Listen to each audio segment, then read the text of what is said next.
Okay, so the question that we're going to look at today is, are we more critical of our leaders now than we were in the past? Okay, so the way I thought I'd go through how we came up with this question together as a group, because we were struggling in the beginning to try and figure out a topic. We had everyone coming up with men and women, transformational leaders, and then we felt like there was nothing left for us. And so we were talking about different leaders that we've respected and different leaders we admired. There's leaders we talked about in our presentations earlier in the session. And we realized that not many of these leaders are leaders in our modern context, currently leaders now. We realized that we were always talking about leaders in recent history rather than people that we admire that are in the current position of a leader right now. So then we decided to think about, why is there this difference? Why is there a difference between leaders that we respect today and leaders that we have seen in the past? So that's how we framed this question. Are we more critical of our leaders now than we were in the past? Sorry. Okay, so I'll go through how we divided up our work and how we're going to present today. So the first thing I'm going to talk about is the context. So what we did is we wanted to come up with different case studies of leaders in different time periods. So we decided that we should look at the same time period with each case study to ensure that we can accurately compare between them. So what we chose was to look at the 1970s to 80s as our recent past time period, and from the 2000s onwards to look at our modern context. Okay, so the reason I thought the context was really, really important to deal with is because we want to look at the other elements that can influence our leaders, not just whether it was the fact, whether it was media scrutiny or not.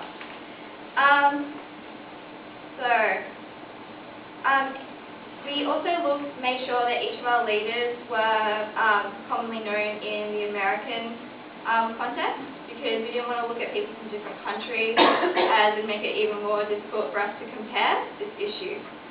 So let's take a look at the context. We looked at leaders in different social contexts to kind of cover all the different types of leaders we deal with on a regular basis. Leaders that we come across in our daily lives.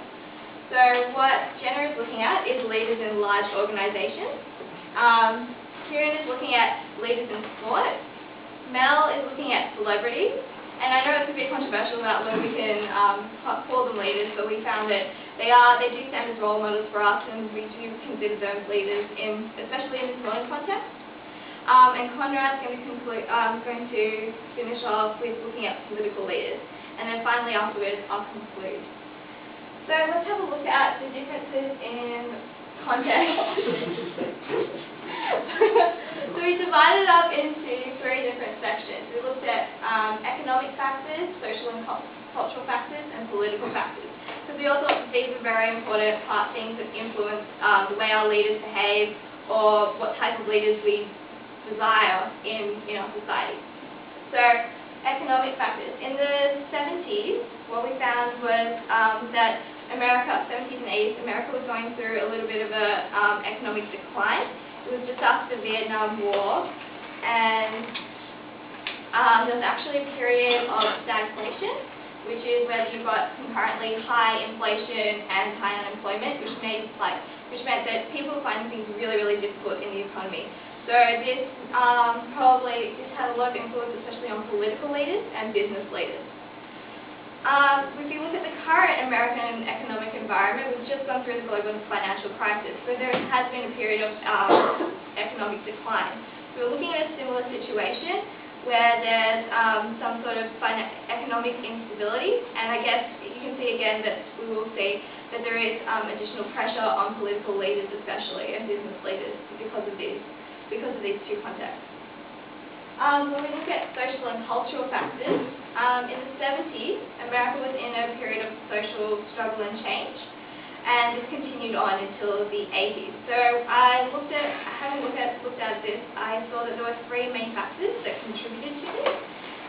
One of them was the economic turmoil that I just discussed earlier. Another one was the successes of women's civil rights movement. And finally, the conclusion of military involvement in Vietnam, again relating particularly to political factors.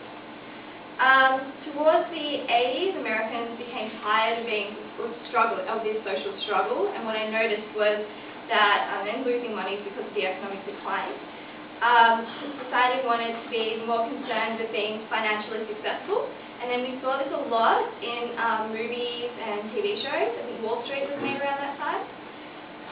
When you compare this to the current American social and cultural paradigm, we see that it's centered around values such as individualism, competition, consumerism, and I think a lot of the change happened between the 70s and 80s and what is now is led primarily by technology, and it's changed a lot of the way we see leaders, and it's something that we discuss later in the presentation. But I think the other problem it brought to our report or our study is that the question of causation or correlation. So was it the fact that we now scrutinize our leaders more, or was it the technological change that gave us the ability to scrutinize our leaders more? So I thought that was something interesting to discuss. With political factors, there were numerous political events in the 70s and 80s that were quite significant and had a large impact over the way leaders in this period were seen by the public. I guess some important events were the oil embargo in 1973 that had a lot of impact over the economic factors that I talked about earlier. The Watergate scandal with Richard Nixon, and there was a lot of issues relating to the Vietnam War. I guess current American politics is concerned with recovery of the economy after the global financial crisis. We see that similarity there, coming out of economic turmoil. I guess there's other issues that there is a struggle between big and small government here, that we see quite between the two sides of politics here. So now I'm going to hand over to Jenna, who will talk about the leaders in large government organisations. So I looked at leaders in large organisations, and I picked leaders from the FBI and leaders of the CIA to contrast them. And this is because even though the two really do perform some differing areas of operation, they are both fundamentally intelligence organisations.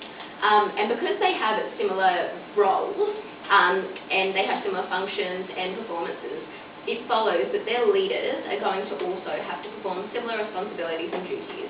And the reason that this is so important is because comparing two people in a similar role, one from the 70s and one from the present, will actually enable us to really see how there is a difference in how the media has scrutinised them, and it's really going to deepen our understanding of how our expectations of leaders have changed over time.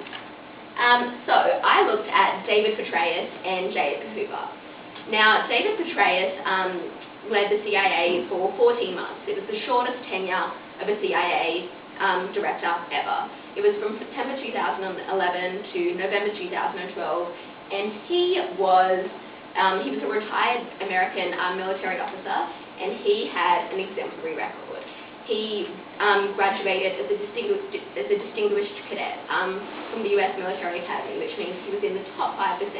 He then went on to serve in the Army for over 37 years, and then in April of 2011, Obama nominated him to be the director of the CIA, and 14 months later, he resigned.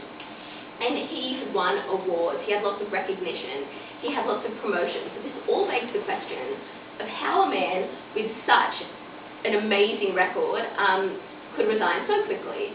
And the reason behind this was because in November of 2012, his extramarital affair became public information.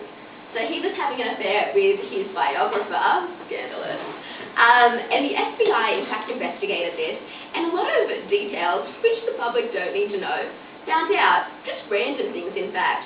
So the way that Petraeus and Broadwell, that was her name, Paula Broadwell, communicated, so as to avoid leaving an email trail, instead of just emailing each other, they would actually log into an email address and then leave messages to each other in a draft folder. Then they would both log into the same email and read these messages. Clever, but FBI found it. FBI found a lot of things which became public knowledge, and it not only ruined Petraeus' career, because on September 6th, when his superior found out, he called him and asked him to resign, which he did the next day. But other careers were ruined as well. General Allen was the longest-serving leader of the US forces of NATO in Afghanistan, and he resigned following the scandal because he got swept up in it. And even though he was cleared of any wrongdoing, his career was ruined. Paula Broadwell, her upcoming promotion was revoked due to the scandal. So you can see how this scandal ruins their lives. Furthermore, after the scandal, Petraeus, who had been called one of the greatest military strategists that the world had ever known, all of this was chalked up as hype. His awards were called into question. He won the Bronze Medal Award with Valor, and as soon as the scandal came out, there was an article 2 days later saying that the closest that Petraeus had ever come to direct combat was a mortar shell that fell at his feet in 2011, when only 6 months earlier, the same writer, the same military historian, praised his efforts during the war. Now let's compare this to J. Edgar Hoover. He, you'll remember from Matt's presentation, was a bit of a kinky guy. Look, he engaged in blackmail, he engaged in a lot of scandalous activities, and yet he led for 48 years, whereas Petraeus, after an extramarital affair, led for 14 months. CIA had a lot of, Hoover, during his career, received relatively little media scrutiny, and it wasn't until some 20 years later that a lot of details about his private life were in fact called into question. This all begs the question of why these two leaders who performed similar roles had such different media treatment. And it really makes us question whether we now assess leaders on the basis of their morals or on their performance to get the job done. Hoover had a lot of indiscretions, but at the same time, he is credited for building the FBI into the efficient, bureau that it is today. However, because of Petraeus' actions, his one human mistake has cost him of his job, and not only that, it's deprived our society of a great leader who had a lot of knowledge. And this makes us think, at a time when the CIA is so crucial in anti-terrorism operations, and Petraeus has such deep knowledge of Afghanistan and the Middle East, are we doing ourselves a disservice by depriving him of his leadership? So, I would like you all to think about this and think about to what extent knowledge of someone's personal life gives insight into their character. Because Petraeus had a lot of great leadership characteristics. He was resourceful, he was intelligent, he was charismatic.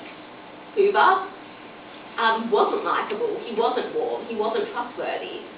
And so even though Petraeus lost some integrity and lost some trustworthiness, does this negate the positive leadership attributes that he does have?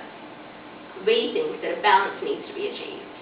So I'm now going to pass on to our third speaker of the night. Hi everybody. Do you guys all know how to play soccer? One of the things you don't do is use your hand. Does anyone actually know who this man is right here? Anyone? No? Okay. This man is called Diego Maradona. He is widely regarded as one of the greatest football players of all time.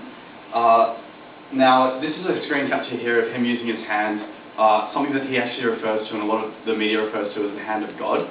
The reason why is because this picture was actually shot during the final knockout stages of the FIFA World Cup, in which case this goal that he scored by using his hand actually knocked England out of the World Cup, which caused a lot of media scrutiny. Yet, he is actually one of the most well-regarded sports stars in the world. You'll ask anyone who knows their football and they'll say that he is easily one of the best players that the world's ever known. Now, he was actually known as a cheat. That wasn't the first time he cheated. That was probably the most controversial time.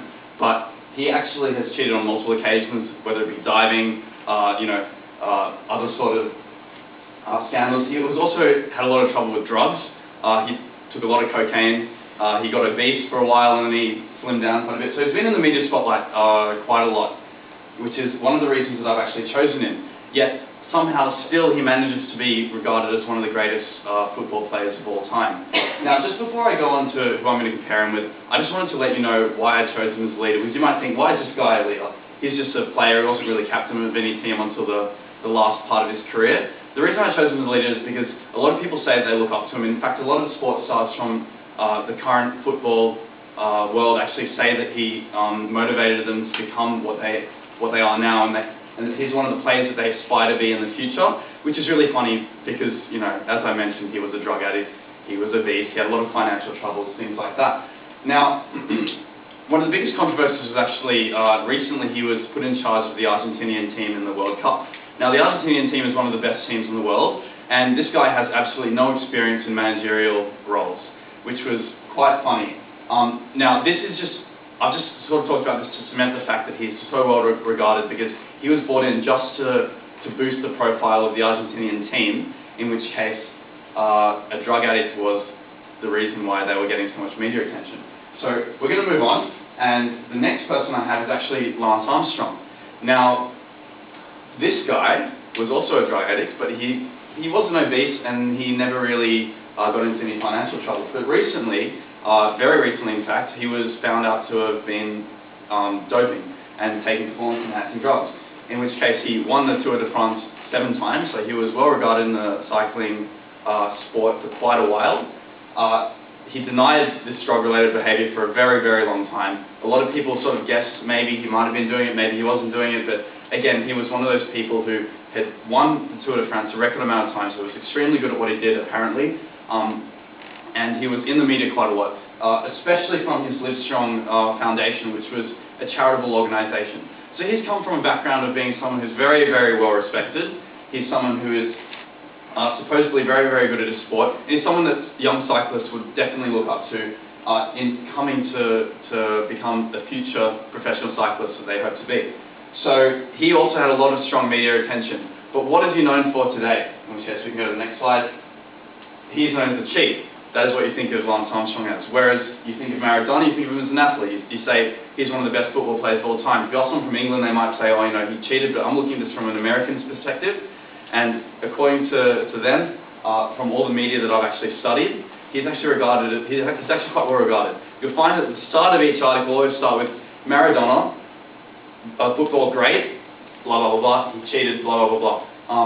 Whereas Armstrong will always be a headline of Armstrong's doping, federal government sues Armstrong, things like that. So you can see how Armstrong is actually really scrutinised in the media in a different way to Maradona. And Maradona, being famous, you know, in the 1980s and the 1970s, he received quite a lot of scrutiny, but it didn't seem to last as long, and it didn't seem to resonate.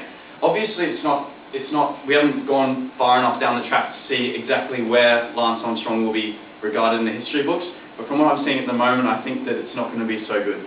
So that is where I'm looking at sports stars, and as you can see, they're very heavily scrutinised, but I think that they're more scrutinised now than ever before, because as you can see, Lance Armstrong has really had his career ruined by the media as well, and we can see that cheating isn't necessarily the only reason why your career gets ruined. It's also the media perpetuating public view. So I'm now going to move on, and I'm going to pass it over to Mel. Alright, so I'm looking at celebrities, and like Shruti mentioned, we had a lot of talk about whether we thought celebrities were actually leaders, and we decided they were, because, I mean, they dictate what clothes we wear, what movies we watch, what music we listen to, so just by the fact that we follow, we decided that they do in fact lead. So, basically what we're looking at is the social context of today that increases media scrutiny onto these celebrity leaders because of the ever-increasing presence of these paparazzi, the blogs, celebrity magazines, and even the television shows that are out now. And this has a lot to do with the voyeurism of today's society, where we want to look into these celebrity lives, and we want to be them, and we want to know exactly what happens in their lives. And this has created a zeitgeist in today's society that really has put such an incredible magnification on these celebrities that it impacts on their lives, the way they act, and then the way that they ultimately influence us in return. So in fact, I'm going to be looking at people today and then comparing them to a particularly notorious group in the 1980s, which I'll get into in a second. But I was looking at, first of all, celebrity bloggers that are incredibly popular right now. I know I am one of them, I go on them. And in her book, Christy Fairclough, who's a celebrity analyst, explains that the bitchy personas that celebrity gossip bloggers espouse are now firmly embedded within mainstream media. So it's not just that we see in like the New Yorker or in any regular newspaper or magazine, but in fact, these blogs, which don't necessarily look reputable at all, in fact they are, they're treated with a lot of respect and given a lot of weight. And it's this online environment that has changed and is the driver of the increased scrutiny. In addition to that, we have just technology in general. We have smartphones so everyone can become a celebrity journalist. We have, so basically it creates this grassroots celebrity journalism. And so you have, for example, Perez Hilton up here. He gets a lot of his sources, A, from paparazzi, but also B, from people with smartphones filming and recording videos either live at an event or someone seeing a celebrity down the street taking a photo, sending it in. So it's created this omnipresent environment for these celebrities, and they cannot escape this scrutiny. In fact, there's been a growing presence of paparazzis in Hollywood. And in 2010, there was a documentary, an HBO documentary called Teenage Paparazzo, which examined the relationship between celebrities and our society. And what we've noticed is that they're increasing and they're becoming just unreasonable. And you have these, literally, like it says, teenage paparazzis who are going around, and because they're kids, they can get into access where adults can't. And celebrities are trying to fight for regulation to stop this. In fact, actually, recently, a paparazzi who was trying to take a photo of Justin Bieber's car as it was driving past actually got killed. This was a couple of weeks ago. So it just kind of shows you the extreme measures that these paparazzi are going to now to scrutinize our celebrities. So I'm going to be looking at a lot of Disney stars because they're an interesting sector to look at because they started off innocent with this wholesome reputation, and a lot of them, because they are in the public scrutiny and in the public eye, have gone the exact opposite way and have been corrupted by it.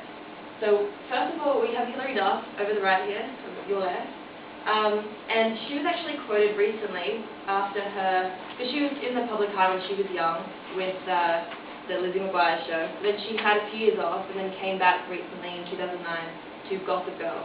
And she was actually quoted saying, "It's harder for teen stars now because there's so much paparazzi and it wasn't like this a few years ago." So it's not even just over the past few decades, but it's even in the last decade itself that online media and public scrutiny has increased. So I'm going to look at Miley Cyrus here as an example because she's comparable, and we can see the effect that this increased scrutiny has had on her. I mean, she was Hannah Montana, all innocent and wholesome, but has now become this person who is filmed on someone's smartphone, one of her friends, smoking weed, and then it was sent into TMZ, and it was all over the place, and since then she's just gone off the rails.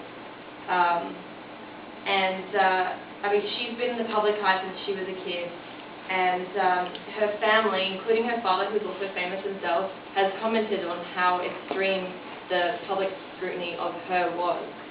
In fact, Justin Timberlake, who's an ex-Disney star himself, said he actually urged the media to leave her alone. And he also said that the media tagged wholesome stars and actually tried to create scandal around them to pull them down. So it's interesting how these leaders and these role models for us initially are trying to be brought down by the media through public scrutiny, and it's made a lot easier by the technology that we have today. In fact, Miley Cyrus actually is quoted saying, "It's definitely challenging because you always have someone trying to figure out what you are doing wrong." And I think that sums up exactly the issue perfectly in today's society. Now, the comparison of the celebrities that I'm going to look at go back to the 1980s with the Hollywood Brat Pack, which are, Emilio Estevez, Demi Moore, Judd Nelson, Molly Ringwald, etc. And they were in many movies together, and they represented teen stars, but they went partying all the time. But because you didn't have cell phones and that technology and paparazzi around, there are no photos. I could not find any single one of them partying or going crazy. Until there was one article written in the New York magazine where they were labeled the Rat Pack and this was exposed. No photos, just in one magazine. And Emilio Estevez actually called that guy up and said, "You ruined my life," because these guys then kind of fell off the face of Hollywood for a while. And now it's interesting that just this one article that exposed them is back then was just one article and they think it ruined their lives. For us, I think that's a very extreme reaction. And it's really interesting to see how back then, without the public scrutiny, and comparing that to today, we see how stars today are really struggling with this online and grassroots journalistic zeitgeist. So now I'm going to pass over to Conrad.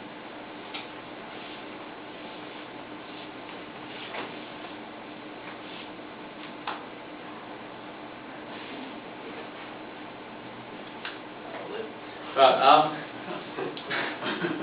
my presentation today will be on the effects of public scrutiny on political leaders and on the democratic process within modern day society. When I was looking back over history at political leaders, it was noticeable that the private lives of these leaders was at a disconnect to their professional life and the vision they had for their countries. However, following the development of the digital age of television, social media, and the globalization of the press, society has increasingly become interested in the private lives of these leaders and place scrutiny on any imperfections they may exude. As we'll come to see, this has dramatic effects on their leadership traits, deflating the boldness of the leaders' decisions and making them question their convictions and conclusions.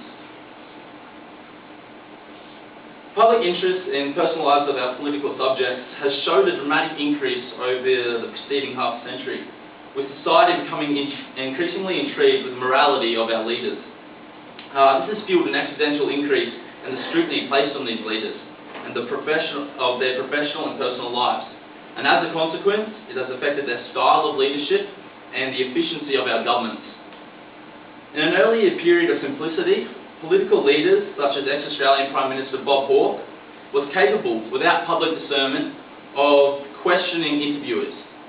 He once called upon an interviewer and called him stupid for asking a question that wasn't relevant to the 2 minutes.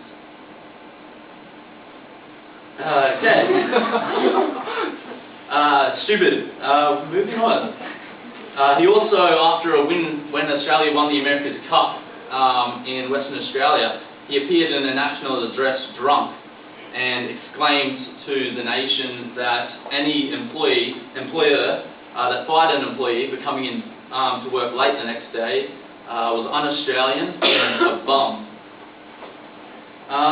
However, the progression of society over the preceding 20 years has led to politicians being placed on a pedestal of morality, with public outcry over such events as President Obama's early pot smoking days, or Bill Clinton's sexual escapades, and other trivial private actions obscuring relevant discussions of the policies of the time. The disparities in the scrutiny of these leaders over time confirm society's centralisation upon the personal rather than the political aspects of leaders' mandate. This notion has increasingly been referred to in modern literature as candidate-centralised politics. In the last half century, there's little doubt that these leaders have increasingly gained importance relative to their political parties, and thus have borne increased scrutiny on their own personal actions. Impressionistic evidence of this trend includes substitution of leaders' images instead of party symbols, the media's increasing propensity to mention candidates' names rather than their parties, and the tendency to portray executives in a personalised fashion, these being routinely labelled after the name of their leaders. With modern electoral campaigns empirically supporting this impressionistic evidence, it confirms that a major shift in societal attention has occurred, that the focus shifted from political issues to the private life. This change in societal perceptions would not have been so prevalent without the role exerted by electronic media. which has been in turn driven by society's appetite for the nature of this content.